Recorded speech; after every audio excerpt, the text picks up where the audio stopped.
شادی شدہ عورت کے زنا سے پیدا ہونے والے بچے کا نسب کس طرف جائے گا؟ وہ زانی کی طرف جائے گا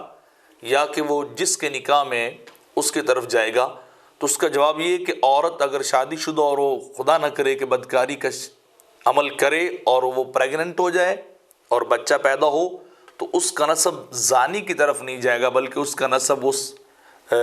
مرد اور شوہر کی طرف جائے گا جس کے نکاح میں وہ عورت ہے، اور وہی اس کا باپ جو ہے وہ شمار کیا جائے گا،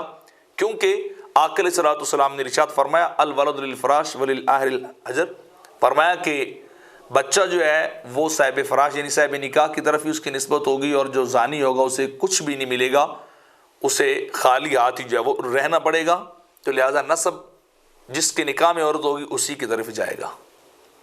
کیا انسان رات کے وقت اپنے ناخن کو کاٹ سکتا ہے یا نہیں کاٹ سکتا؟ تو اس کا جواب یہ ہے کہ شریعت نے کوئی وقت مقرر نہیں کیا کہ آپ دن کو کاٹ سکتے ہیں یا رات کو نہیں کاٹ سکتے، صبح کو کاٹ سکتے ہیں یا شام کو نہیں کاٹ سکتے، بلکہ جب آپ کو ضرورت ہو اور آپ کو وقت ملے تو انسان کو بتائے گئے ٹائم کے اندر اندر ہی دن کو یا رات کو انسان کاٹ لے تو اس کے اوپر کسی طرح کا کوئی جو ہے وہ حرج نہیں ہے، وہ جب چاہے اس کو اجازت ہے۔